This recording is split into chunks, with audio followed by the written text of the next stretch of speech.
વચનામૃત પાન 118, મોક્ષમાળા, શિક્ષાપાઠ 83, તત્વાવબોધ ભાગ 2, બીજો ભાગ. એમાં પરમ કૃપાલદેવ લખે છે, સર્વજ્ઞ ભગવાને લોકાલોકના સંપૂર્ણ ભાવ જાણ્યા અને જોયા. તેનો ઉપદેશ ભવ્ય લોકોને કર્યો. સર્વજ્ઞ, સર્વ જેને જ્ઞ એટલે જેણે બધું જ જાણી દીધું, એવા ભગવાને, કેવડી ભગવાને, તીર્થંકરોએ લોકાલોકના સંપૂર્ણ ભાવ જાણ્યા. આ લોકમાં શું છે, અલોકમાં શું છે, છ દ્રવ્યો એ લોકાકાશમાં છે. અલોકાકાશમાં ખાલી લોક જ છે. એ બધું જ જેણે જાણ્યું, એ છ દ્રવ્યોના પાછા જો ભેદ કરીએ તો અનંત થાય. જેમ કે જીવ દ્રવ્ય તો એક જ છે, પણ જીવો કેટલા? અનંત જીવો. એને પૂદગલો કેટલા? તો કે અનંતા અનંત.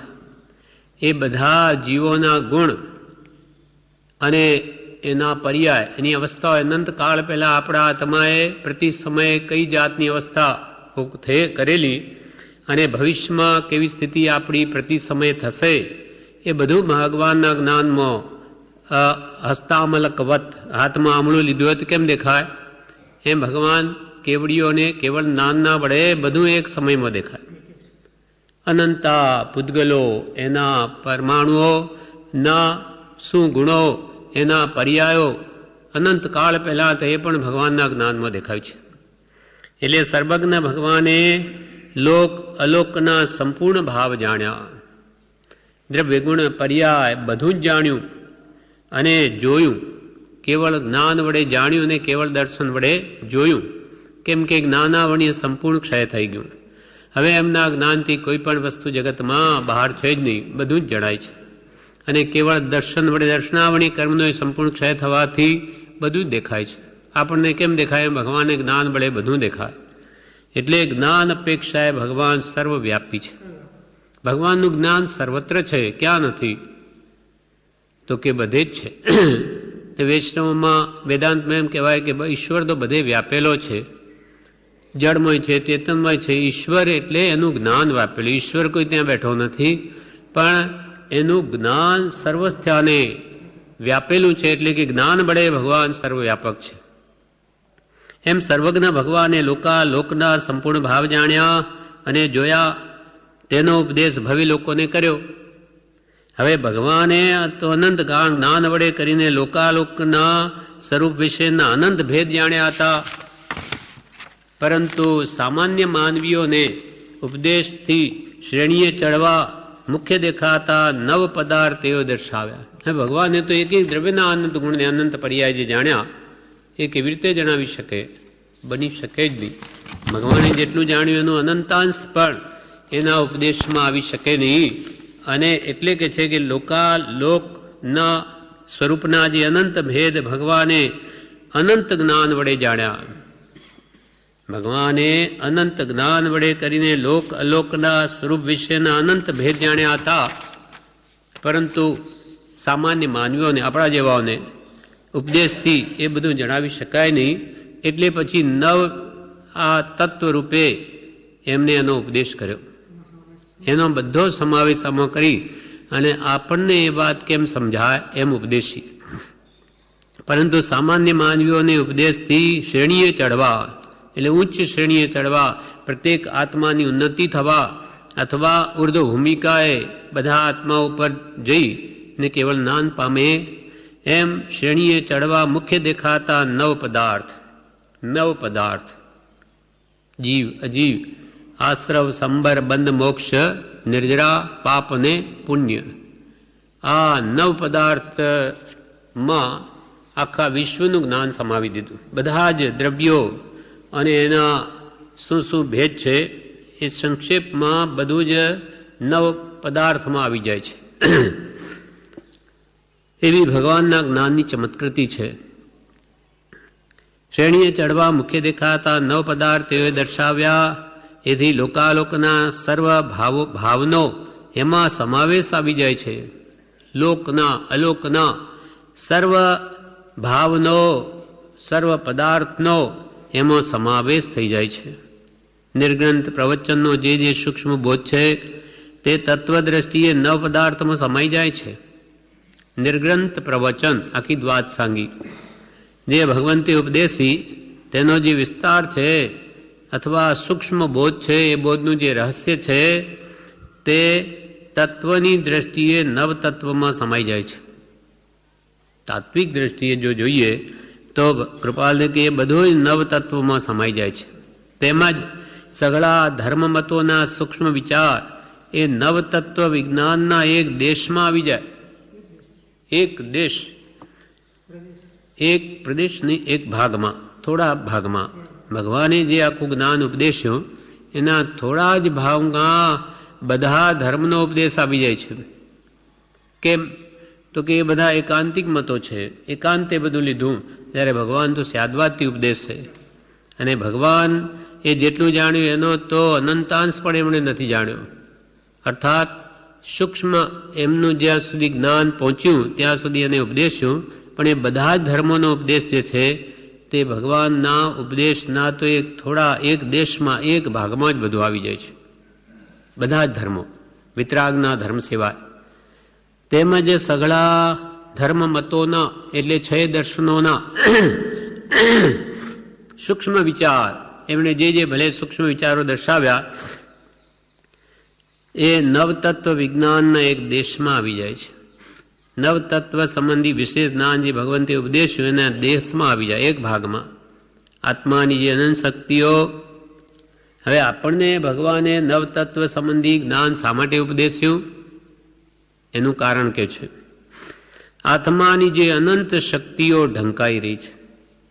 આપણા પ્રત્યેક આત્મામાં અનંત શક્તિઓ પડી છે. આપણામાં અનંત જ્ઞાન છે જે ભગવાને એનો પ્રકાશ કર્યો, આપણે એ જ્ઞાન ઢંકાયેલું છે. પ્રત્યેક આત્મા અનંત જ્ઞાનવાળો, અનંત દર્શનવાળો, અનંત સુખવાળો અને અનંત શક્તિવાળો છે. અનંત જ્ઞાન દર્શન સુખ વીર્યનો સ્વામી છે પ્રત્યેક આત્મા. એ આપણી પણ આ બધી શક્તિઓ બહાર આવે, જાણે, વિચારે તો એનો ઉપાય કરીને દરેક આત્મા પોતાની અનંત શક્તિઓ પ્રગટાવીને અનંતકાળ સુધી સુખને પામે એવો ભગવાનનો જે અંતરનો ભાવ છે, માટે આ ઉપદેશ્યો. આત્માની જે અનંત શક્તિઓ ઢંકાઈ રહી છે તેને પ્રકાશિત કરવા અરહંત ભગવાનનો પવિત્ર બોધ છે. અરહંત જેને બધા શત્રુઓને હણી નાખ્યા, કર્મરૂપી શત્રુઓને, એને હણીને આ ઉપદેશ, પવિત્ર ઉપદેશ કર્યો છે. એ અનંત શક્તિઓ ત્યારે પ્રફુલ્લિત થઈ શકે કે જ્યારે નવતત્વ વિજ્ઞાનમાં પારાવાર જ્ઞાની થાય. એ આત્માની અનંત શક્તિઓ ક્યારે પ્રફુલ્લિત થઈ શકે, ક્યારે પ્રગટ થાય તો કે જ્યારે આપણો આત્મા નવતત્વ વિજ્ઞાનમાં પારાવાર જ્ઞાની થાય. પારાવાર એટલે પૂરેપૂરો એનો માહિતગાર થાય નવતત્વનો, ત્યારે જ એની અનંત શક્તિઓ બહાર આવે.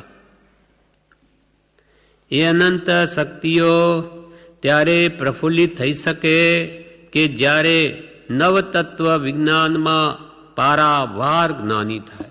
પારાવાર, અપરંપાર અથવા પૂરેપૂરો સંપૂર્ણ એ નવતત્વ સંબંધીનો જ્ઞાનવાળો થાય ત્યારે જ અનંત શક્તિઓ પ્રફુલ્લિત થઈ શકે. હવે વિવેચનમાં આના વિશે બ્રહ્મચારીજી કહે છે કે કેવળ જ્ઞાન થયા પછી તેનાથી કશું અજાણ્યું રહેતું નથી. ભગવાને કેવળ જ્ઞાનથી લોકના સંપૂર્ણ પદાર્થ જાણ્યા અને જોયા પછી તેનો ઉપદેશ ભવ્ય જીવોને કર્યો. બધા જોયા, જાણ્યા પછી ભગવાને ઉપદેશ કર્યો છે. એમને એમ નથી કહ્યું, કારણ કે એ પણ કેવી રીતે જાણ્યું ન હોય તો. હવે એ દ્રવ્યોનું અનઆદિ સ્વરૂપ જાણ્યું, આદિ જ નથી. જેમાં આપણે સમુદ્રના કિનારે ઉપર ઉભા રહીને જોઈએ તો કિનારો દેખાતો જ નથી, તેમ ભગવાન કેવડીઓના જ્ઞાનમાં પણ આ જીવ કે અજીવ દ્રવ્યની કોઈ આદિ જ દેખાતી નથી. એટલું બધું અનંત જ્ઞાન છે કે છતાં પણ જ્યાં આદિ શરૂઆત જ નથી તો ભગવાનના જ્ઞાનમાં ક્યાંથી દેખાય? સમુદ્ર તો કિનારો છે છતાં પણ આપણે નથી દેખાતો. જ્યારે ભગવાનનું જ્ઞાન તો એનો જો આદિ હોય તો દેખાય, પણ આદિ છે જ નહીં, ક્યાંથી દેખાય? અંત પણ નથી, માટે એનો અંત પણ દેખાતો નથી. એટલે આ લોક આજે છે એનામાં પરિવર્તન થાય, અવસર્પણી અવસર્પણી વગેરે, પણ આ લોકનો કદી નાશ નહીં થાય. જેમ ઉત્પત્તિ નથી તેમ નાશ પણ નથી. એટલે ભગવંતે જે જ્ઞાનમાં જોયું તેનો ઉપદેશ ભવે જીવોને કર્યો. એક એક દ્રવ્યમાં અનંત ગુણો તથા અનંત પર્યાયો છે. એક એક દ્રવ્યના અનંત તો ગુણ છે અને અનંતા અનંત એના પર્યાયો છે. પ્રતિ સમયે દ્રવ્ય પરિવર્તનશીલ છે. દ્રવ્યનો પરિવર્તનશીલ એવો સ્વભાવ છે. એટલે પ્રતિ સમય એમાં પરિવર્તન થયા જ કરે. ઉત્પાદ વે ધ્રુવ થયા જ કરે. દ્રવ્ય હંમેશા ધ્રુવ રહે. એક સમયે એક નવીન પર્યાયની ઉત્પત્તિ થાય, પૂર્વ પર્યાયનો વ્યય થાય અને દ્રવ્ય તો તેનું તે રહે. દ્રષ્ટાંતથી સમજાવે કે ભાઈ સોનાનું નો હાર, કોઈને ઈચ્છા થઈ કે હવે હાર ભાંગીને બંગડી બનાવું, તો હાર રૂપ અવસ્થાનો નાશ, બંગડી રૂપ અવસ્થાનો જન્મ અને સોનું તો તેનું તે.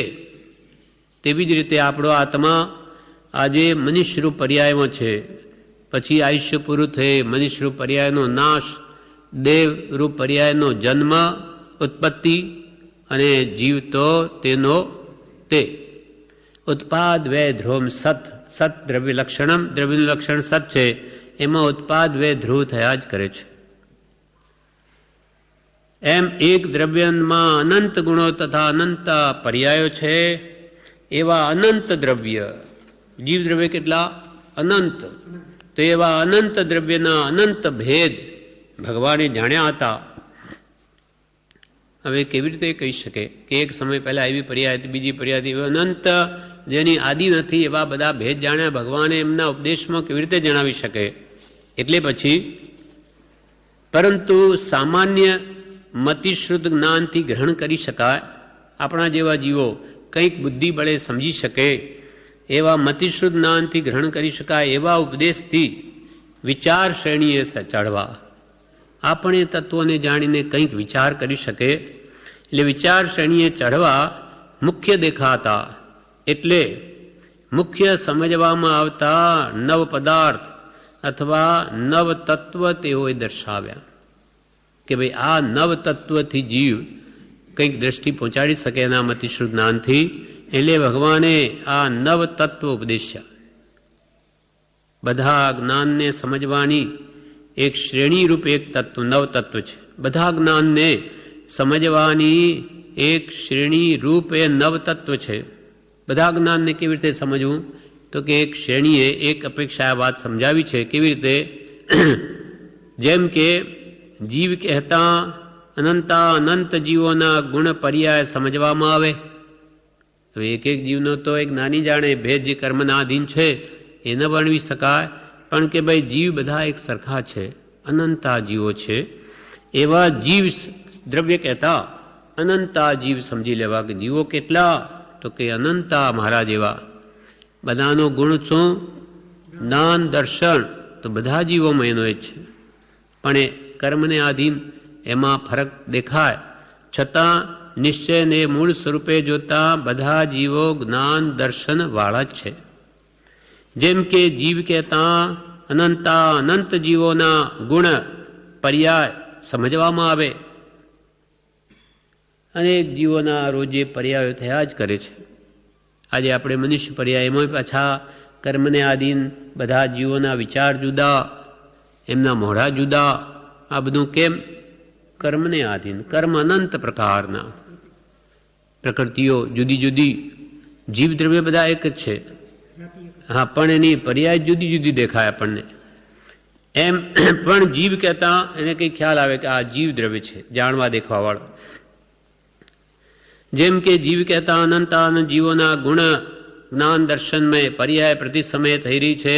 ગુણ સહવર્તી, પર્યાય ક્રમવર્તી છે. ગુણ પર્યાય વત દ્રવ્યમ, ગુણ અને પર્યાયથી યુક્ત જ દ્રવ્ય હોય, પણ ગુણ હંમેશા સાથે રહે. ગુણ કદી દ્રવ્યથી છૂટો ન પડે. જેમ કે આત્માનો ગુણ જ્ઞાન દર્શન એ કોઈ દિવસ આત્માથી છૂટો ન પડે કે ગુણ કાઢી નાખે દ્રવ્ય શું? ગુણ હંમેશા ગુણીમાં જ રહે. ગુણ એવો નહીં આ કંઈ એકલો ફરતો ન રહે. જ્ઞાન ગુણ છે તો કેમાં રહે? ગુણીમાં રહે. જ્ઞાની માં સમ્યક જ્ઞાન રહેલું છે. જેમ આત્મા, આપણે આત્મા છીએ, આપણામાં જ્ઞાન તો છે જ, પણ એ આવરણવાળું છે એટલે મિથ્યા જ્ઞાન કહેવાય, અજ્ઞાન કહેવાય. કેમ કે જેમ છે તેમ આપણે નથી જાણતા, વિપરીત જાણીએ છીએ. હવે આપણું જ્ઞાન દેહને આત્મા માને, જ્ઞાન તો છે જ પણ એ અજ્ઞાન જેવું છે. અજ્ઞાન એટલે જ્ઞાન રહિત દશા નહીં, વિપરીત જ્ઞાનને શાસ્ત્રીય ભાષામાં અજ્ઞાન કહ્યું છે. એમ જેમ કે જીવ કહેતા અનંતાનંદ જીવોના ગુણ પર્યાય સમજવા. ગુણ પર્યાય, ગુણ હંમેશા જ્ઞાન ગુણ દર્શન ગુણ સાથે રહે. ગુણ સહવર્તી, પર્યાય ક્રમવર્તી. ક્રમ, એક સમયે એક પર્યાય હોય, બીજા સમયે બીજી પર્યાય હોય, બીજી અવસ્થા હોય. પર્યાય એટલે અવસ્થા. એટલે ગુણ હંમેશા સાથે, પણ પર્યાય સાથે ન રહે. એ તો એક સમય માત્ર છે, બીજા સમયે બીજી, ત્રીજા સમયે ત્રીજી. એમ જીવ કહેતા અનંત જીવોના ગુણ પર્યાય સમજવામાં આવે એવી એક વિચાર શ્રેણી થાય, વિચાર શ્રેણી બંધાય. એને સમજાવવા માટે જ્ઞાનીઓ કહ્યું ભગવાનનો સંપૂર્ણ ઉપદેશ એ નવતત્વમાં સમાય છે. ભગવાને જેટલું બધું કહ્યું એ બધું જ આ નવતત્વમાં સમાવેશ પામે.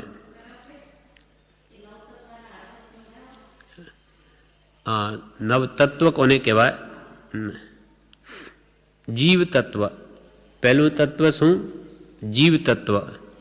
બીજું અજીવ તત્વ. ત્રીજું આશ્રવ તત્વ. ચોથું સંવર. પાંચમું નિર્જરા. છઠ્ઠું બંધ. સાતમું મોક્ષ. પછી આઠમું પુણ્ય અને નવમું પાપ. હવે જીવ દ્રવ્ય. જીવ દ્રવ્ય એટલે આત્મા. આપણે જીવ દ્રવ્ય કહેવાઈએ ખરેખર. અને આ શરીર છે તે અજીવ દ્રવ્ય છે. અજીવ દ્રવ્ય કહો અથવા પૂદગલ દ્રવ્ય કહો, એક જ છે. જડ કહો તો પણ એક જ છે. જીવ એટલે આત્મા, જે હંમેશા જાણ કરે, જ્ઞાન દર્શન યુક્ત, તે જીવ દ્રવ્ય. અને જે કોઈ કાળે જાણી કે જોઈ શકે જ નહીં તે અજીવ દ્રવ્ય. પછી આપ જે આખું વિશ્વમાં, આખા વિશ્વમાં બે જ દ્રવ્ય છે, જીવ ને અજીવ. આમ મુખ્યત્વે, બાકી એના પેટા ભેદથી આ ઉત્પન્ન થયેલા તત્વો છે.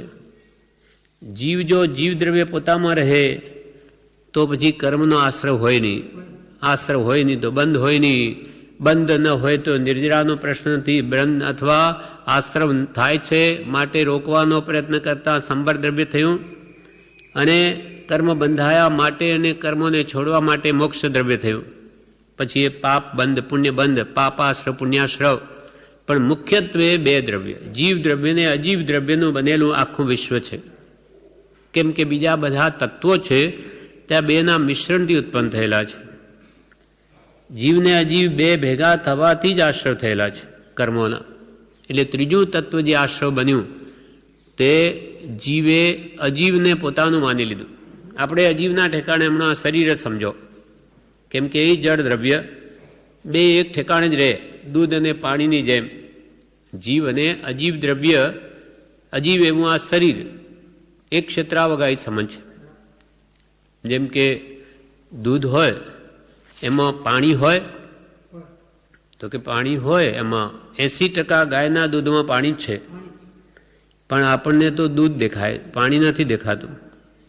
પણ આપણે પ્રયોગથી જો ભાપ અગ્નિથી અને કરીએ તો પાણી બહાર આવી જાય.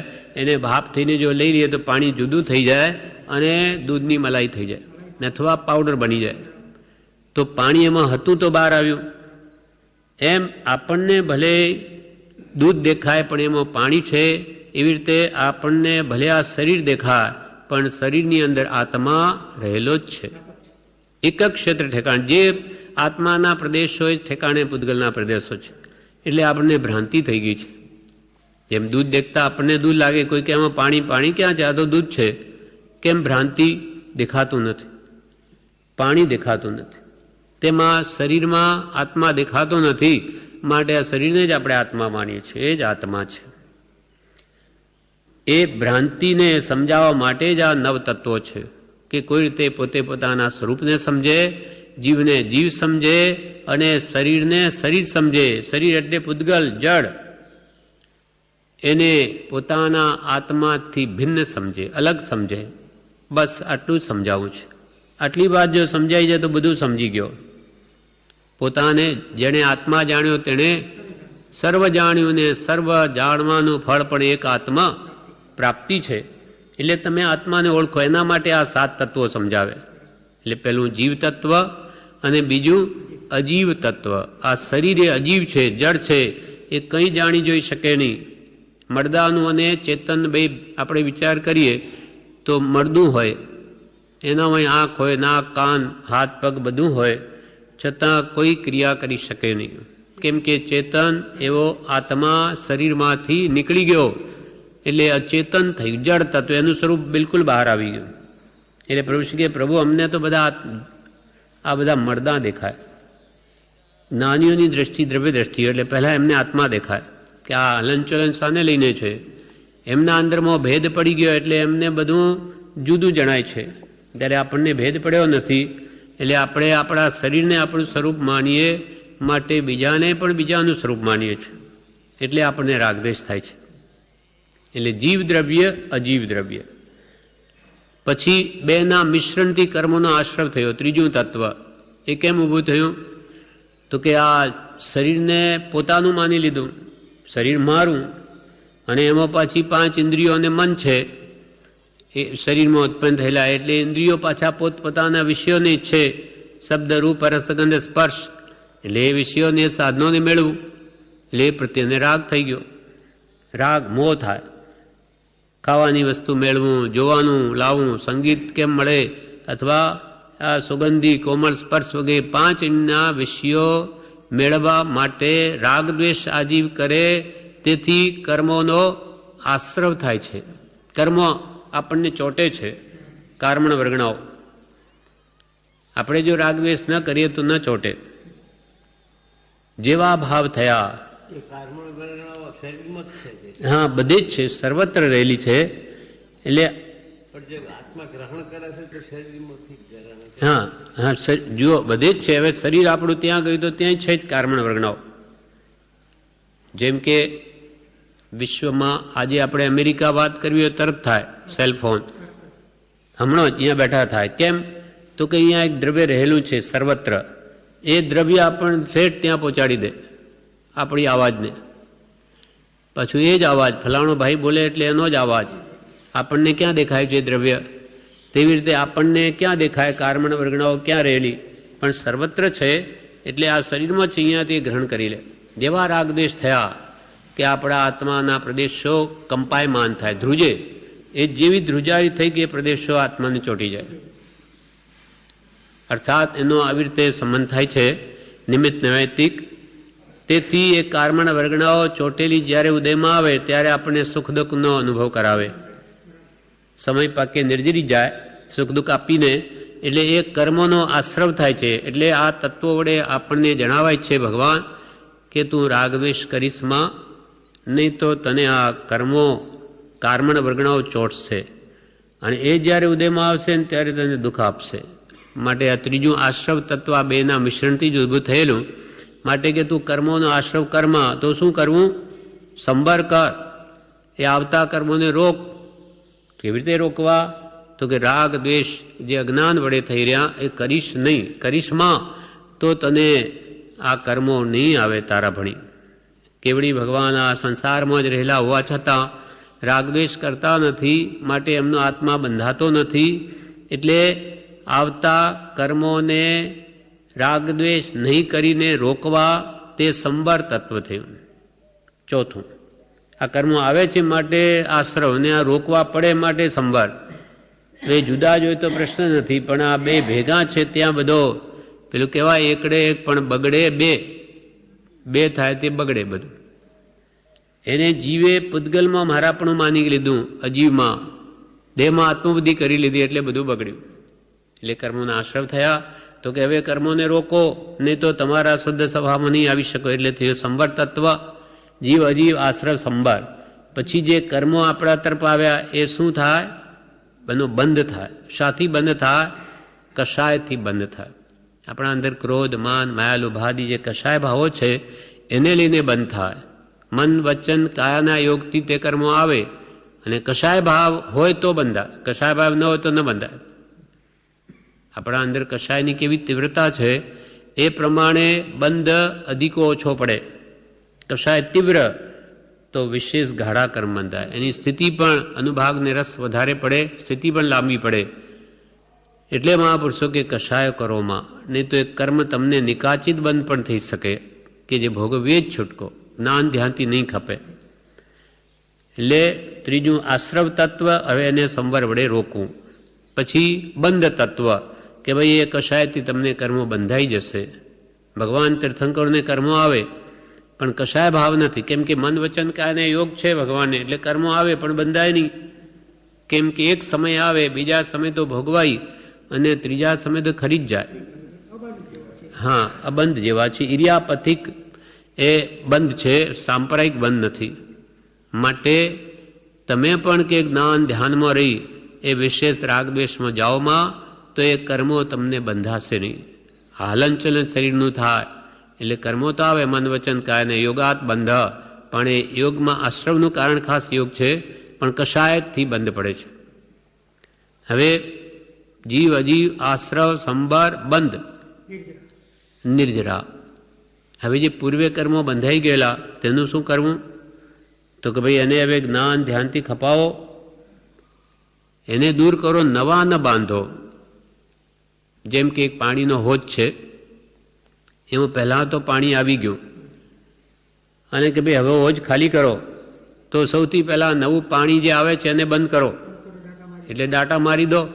એટલે એ થઈ ગયું જે આશ્રમના દ્વાર હતા એને કર્યા બંધ, એટલે એ થઈ ગયો સંવાર.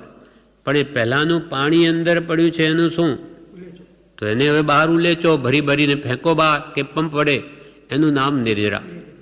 જે પૂર્વે અજ્ઞાન વશ કર્મો બંધાઈ ગયા, એ જ્ઞાન ધ્યાન તપ સંયમ પશ્ચાતાપ વડે એ કર્મોને પણ તમે નિર્જરાવો. એટલે હોજ કર્મો રૂપી હોજ ખાલી થાય. એટલે તમારો આત્મા સર્વ કર્મથી જ્યારે રહિત થાય ત્યારે જ એનો મોક્ષ થાય છે. ત્યારે કેવળ જ્ઞાન પ્રગટે અને કેવળી થયેલો આત્મા મોક્ષમાં બિરાજમાન થાય છે. અર્થાત તે મોક્ષ તત્વ, સંપૂર્ણ કર્મોના બંધનો અભાવ, તે મોક્ષ તત્વ. હવે પછી સાતમો જે આશ્રવ અને બંધ તત્વ છે, એમાં એ બે તત્વ આમ તો સમાઈ જાય છે, પુણ્ય અને પાપ. કોઈ ઠેકાણે 7 તત્વો પણ કહે. તેમાં પછી પુણ્ય આશ્રવ, પાપાશ્રવ, આશ્રવ તત્વમાં આવી ગયા ભેગું લઈએ તો, અને પુણ્ય બંધ પાપ બંધ આમાં આવી ગયા. પણ જુદું પાડીએ આપણે વિશે સમજવા માટે તો પુણ્ય અને પાપને અલગ લે છે કે ભાઈ તમે શુભ ભાવ કરશો તો શુભ કર્મ બાંધશો, અશુભ ભાવ તો પુણ્ય કહેવાશે, અશુભ ભાવ કરશો તો પાપ બાંધશો, એનાથી પાપાશ્રવ થશે. એ કર્મના વર્ગનો અશુભ આવશે કે શુભ આવશે. માટે જો ભાવ શુભમાં લાવશો તો પુણ્ય બંધ, અને રાગ દ્વેષ અજ્ઞાન ક્રોધ માન માયા લોભાદી ભાવમાં જશો તો પાપ બંધ થશે. આ બધું શા માટે આપણને જણાવે? કે આ બધા પાપોથી તમે છૂટો. હે જ્ઞેય ઉપાદેય રૂપે આ ગ્રહણ કરવાનું કહેશે આગળ, કે ભાઈ આમાંથી આ બધું જાણ્યું તો આપણે ગ્રહણ શું કરવું? તો કે આપણો જીવ તત્વ આપણો છે, એક તો જીવ દ્રવ્યને ગ્રહણ કરવો અને સંબરને આદરવો, આવતા કર્મને રોકવા અને થયેલા કર્મોનો સંગ્રહ તેને જ્ઞાન ધ્યાન ભક્તિ સ્વાધ્યાય પશ્ચાતાપ વડે નિર્જરાવો, તેનું નામ નિર્જરા તત્વ. એટલે 9 તત્વોમાં આપણા માટે ઉપાધિ કેટલા ગ્રહણ કરવા યોગ્ય? જીવ તત્વ, સંવર તત્વ, નિર્જરા તત્વ, મોક્ષ તત્વ અને કોઈ અપેક્ષાએ પુણ્ય. હમણાં ખરેખરની 9 તત્વ એમાં કહ્યા. એટલે વર્તમાનમાં અશુભથી છૂટવા માટે પુણ્ય, પછી તો એ પણ છોડવું પડે. તે શુભાશુભ છેદતા ઉપજે મોક્ષ સભા. અને હવે હે તત્વમાં કોણ કયા? તો કે હજી જળને પોતાનું માન્યું, પૂતગલ શરીર આદિને, એમાં ત્યાગ કર, એમાં એની મમતા ભાવનો, અને આશ્રમને છોડ. કર્મબાંધમાં બંધ તત્વ પણ હે છે, કર્મબંધ ન કરવો એમ આ, અને પાપને બાંધવું, કેમ કે એ દુર્ગતિનું કારણ થાય છે.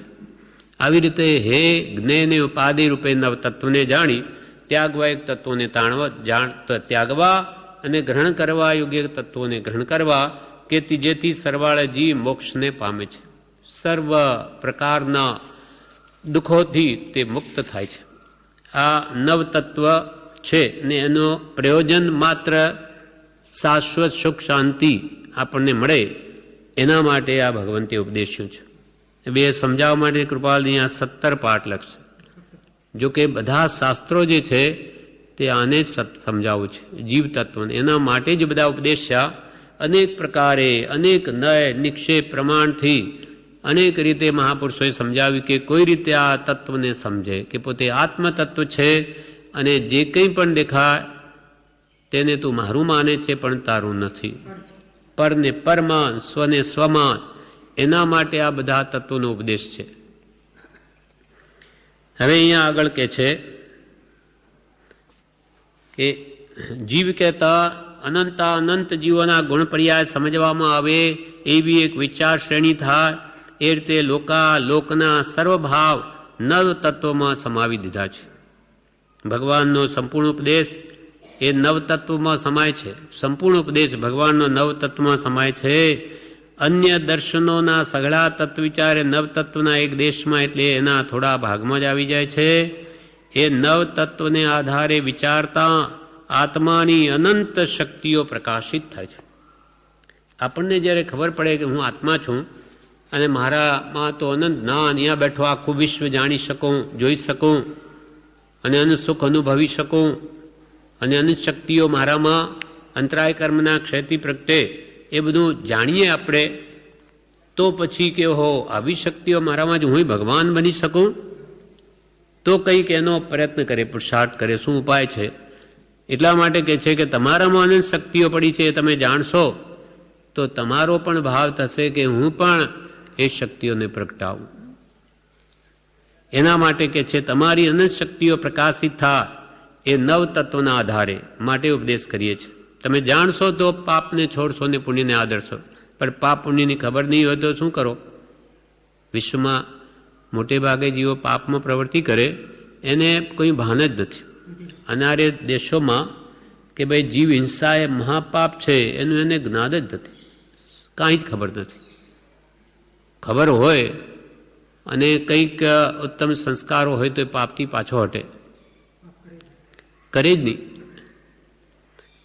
એટલે સર્વ દુઃખનું મૂળ તો અજ્ઞાન જ છે.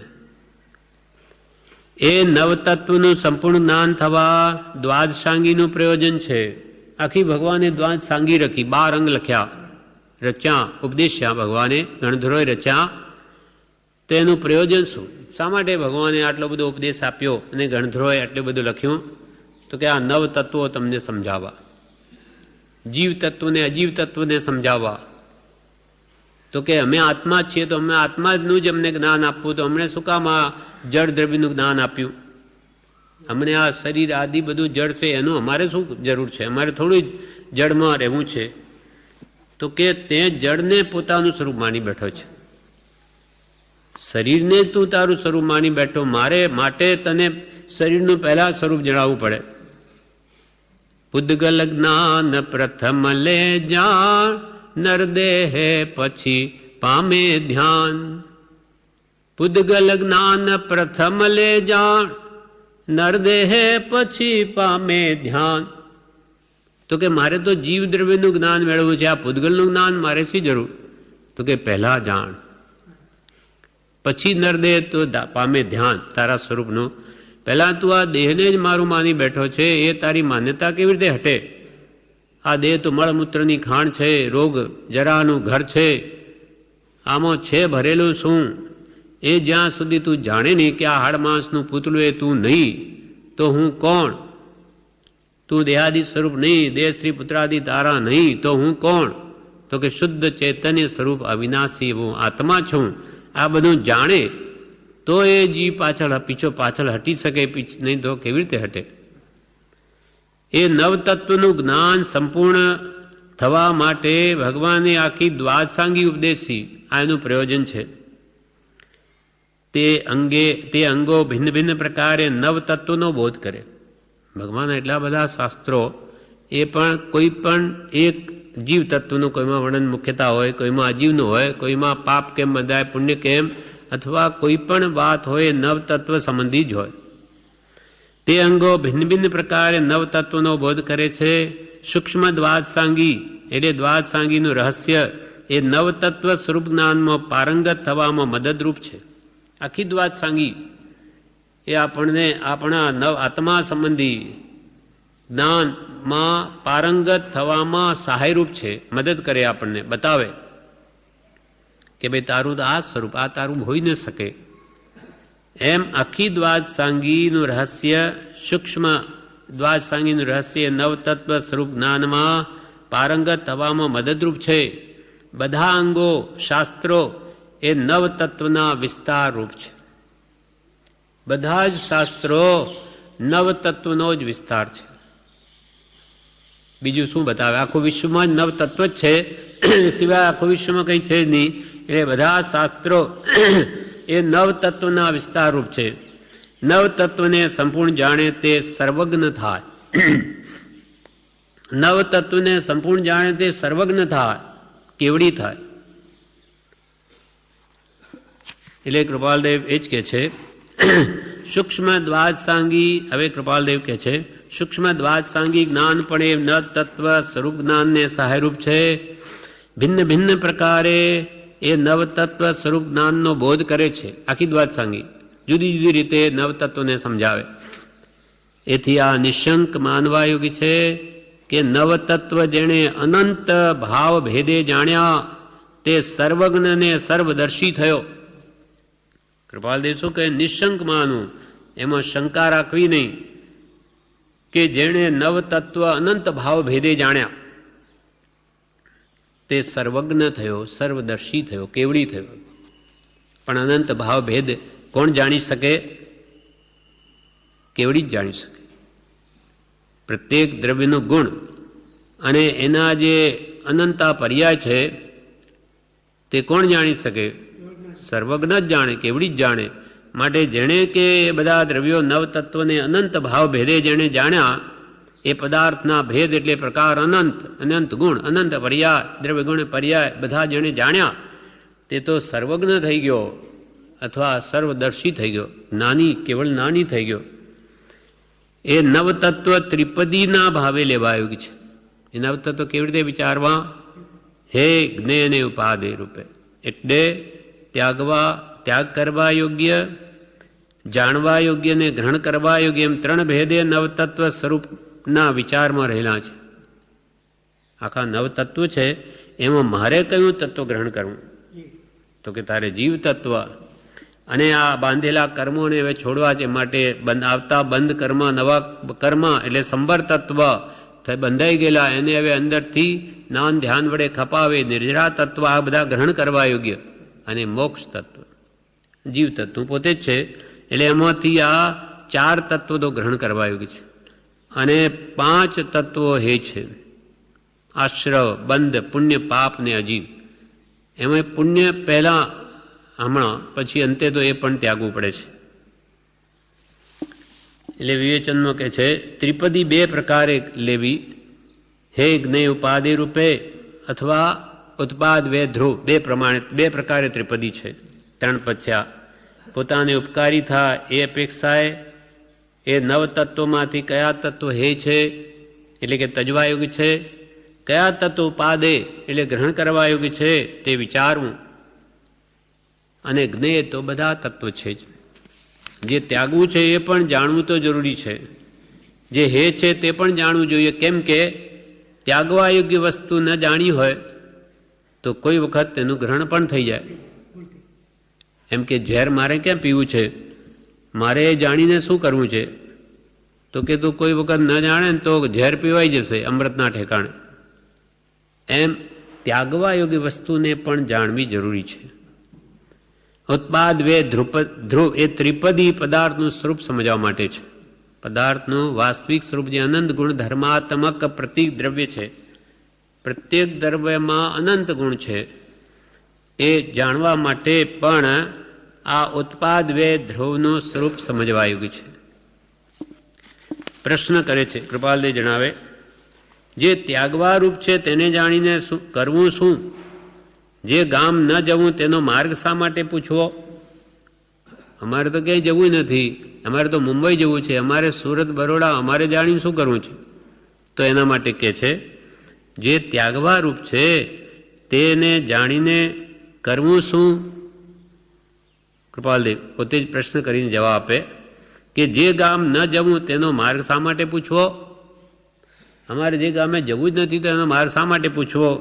ત્યારે ઉત્તરમાં, કેમ કે આવી શંકાઓ જીવને થશે એટલે સમજાવવા માટે પોતે જ મોક્ષમાળામાં શંકા કરીને જવાબ આપે.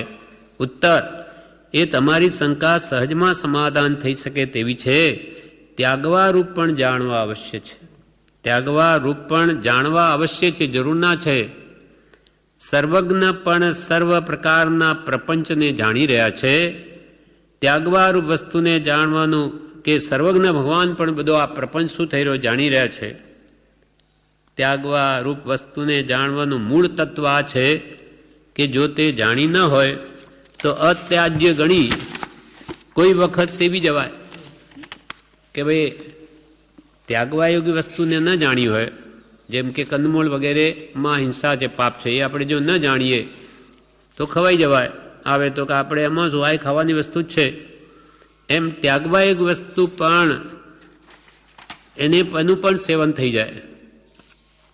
એક ગામથી બીજે ગામ પહોંચતા સુધી વાટમાં જે ગામ આવવાના હોય તેનો રસ્તો પણ પૂછવો પડે છે, નહીં તો જ્યાં જવાનું છે ત્યાં ન પહોંચી શકાય. મારે તો કે મુંબઈ જવું, હું બીજું કંઈ વાત કરો માં, મુંબઈની વાત કરો. તો કે ભાઈ વાત સાચી, પણ મુંબઈ કયા માર્ગે જવાય એ તો જાણવું પડશે.